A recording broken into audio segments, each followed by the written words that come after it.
সবার সামনে ডাহা মিথ্যে কথা বলে যাচ্ছ। আর কোনো গল্প পেলে না? 10 লাখ টাকার গল্প বানিয়ে নিয়ে চলে এলে। আমি গল্প দিচ্ছি? গল্প? হ্যাঁ, 10 লাখ টাকা ক্যাশ এখন গল্প হয়ে গেল? আমার হাঁটুর বয়সী একটা মেয়ে, আমার মেয়ের বয়সী একটা মেয়ে আমাকে বলে কিনা আমার চুলের মুঠি ধরে বাইরে ছুঁড়ে ফেলে দেবে। হ্যাঁ, থোড়াই ভয় পাই আমি এসবে। কি ভেবেছিলি? কি ভেবেছিলি এই একটা কোর্টের নোটিশ পাঠাবি আর আমি ভয় চুপসে যাবো? ও, কোর্টের নোটিশ পেয়েছো, সেই জন্য তোমার এত ছাকা লাগলো? তা ওই নোটিশে কি লেখা আছে ভালো করে পড়েছো? ওতে লেখা আছে তুমি আর তোমার পরিবারের কেউ যদি আমাদের এই বাড়ি আর হোটেলের আশেপাশে ঘুরঘুর করেছো, সব কটাকে জেলের ঘানি টানতে হবে। তুই? হ্যাঁ, তুই আমাকে জেলে পাঠাবি? জেলের ঘানি টানাবি? দুদিনের মেয়ে, নাক টিপলে এখনো দুধ বেরোয়, তুই নাকি আমাকে... তুমি থামো তো, অনেক কথা বলেছো। আর একটা কথা বললে এই পেপারসে যা যা লেখা আছে তোমাদের সঙ্গে সব ঘটবে। এখন কি ঘটবে তোদের কোনো ধারণা নেই রে। এবার দেখ আমি তোদের সঙ্গে কি কি করি। কি করবে? কি করার আছে তোমার? দেখি তোমার কত ক্ষমতা। করো। তুই ঘরে যা, তুই ঘরে না, আমি ঘরে যাব না। না, আমার এই, কথা এখান থেকে বেরিয়ে যাও। আমি তো কথা বলছি, তোকে বলছি যে আমি তো দেখুন অন্নপূর্ণার মেয়ে, দেখুন। কি দেখবে? কি দেখবে?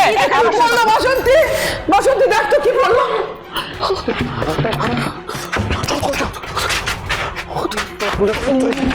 এই অন্য, ওদিকে কি তাকাচ্ছিস? আমার দিকে তাকিয়ে কথা বল। আমি তোর সঙ্গে এখানে কথা বলতে এসেছি। হ্যাঁ, আমাদের থেকে 10 লাখ টাকা নিয়ে আমাদেরই নোটিশ পাঠিয়েছিস। কিসের 10 লাখ টাকা? কিসের 10 লাখ টাকা? জিজ্ঞেস কর তোর মাকে কিসের 10 লাখ মা টাকা। কি বলবে?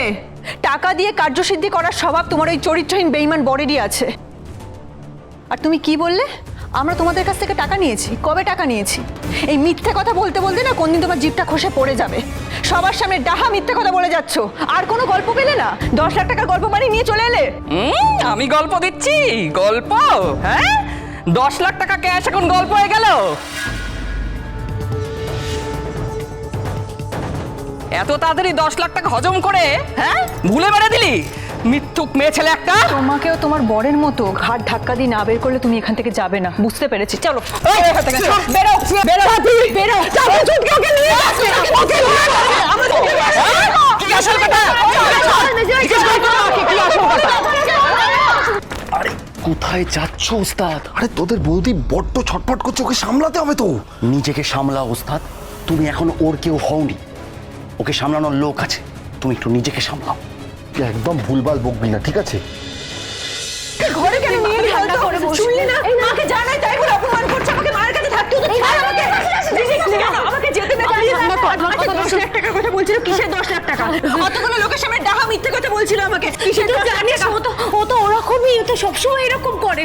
আমাদের অপমান করে তো ও শান্তি পায়। তুই কি বলতে চাইছিস বলতো? দেখ, হতেই পারে যে কোনোভাবে জানতে পেরেছে যে আজকে পাত্রপক্ষ আমাকে দেখতে আসছে, সেজন্য হয়তো অশান্তি করতে চলে এসেছে। অশান্তি করা বের করছে জন্মের মতো আমাদের মতো করতে তুই যাস না। শোন শোন, আমার কথাটা শোন স্নেহা। মা আছে বাইরে, মা সামনে নেবে সবটা। তুই বস, মাথা ঠান্ডা করে একটু বস তো প্লিজ। আমার কথাটা শোন, মাথা ঠান্ডা করে বস।